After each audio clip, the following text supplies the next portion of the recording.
The term abomination in the Bible. What a trigger word. Let's unpack that from a few angles. First, terms don't always translate cleanly into our modern language. The ancient texts of the Bible use the Hebrew term toeva for abomination, which often means something more like a social taboo. This is a critical distinction that gets lost in the game of telephone through translations. Secondly, context matters. The Bible's Old Testament contains many laws that were meant for a specific group of people at a specific time, namely the ancient Israelites. These laws included everything from dietary restrictions, like the prohibition against eating pork, to moral commandments. When looking at these texts, it's essential to recognize the vast cultural and historical chasms between those times and ours. These laws were often about distinguishing the Israelites from their neighbors, maintaining purity, and following their covenant with God. Now, about referencing Portland, you see, living here has taught me something about variation. We've got people from all walks of life, myriad perspectives, and a ton of different beliefs. It doesn't take long to see that if you tried to force ancient Hebrew laws onto a contemporary Portlander's potluck, you'd probably cause more division than unity.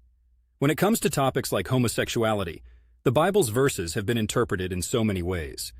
A significant number of Christians today believe that those verses, when interpreted in context, do not condemn loving, consensual same-sex relationships. Instead, they argue these passages were addressing issues like temple prostitution and exploitation. This is to say, a lot of this hinges on interpretation, something theologians have debated and will debate until the end of time.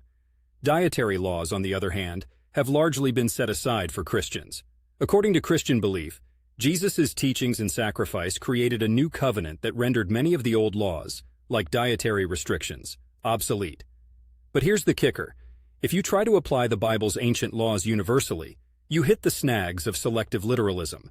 We don't keep all the laws as written, like those on wearing clothing of mixed fabrics or the approval of slavery, because society has evolved and our understanding of morality has expanded. We have to consider the spirit of the law and the lessons behind the rules. So, is it an abomination to God? That's a question between a person and their faith, their interpretation, and to an extent, their time and cultural background. It's easier to label something with an ancient term than it is to understand it in a complex, ever-changing world. And on the streets of Portland or anywhere else, you'll meet people who've navigated these issues with hope, reason, and empathy. They are reminders that often, the most holy thing we can do is try to understand each other a little better in our shared, very human journey.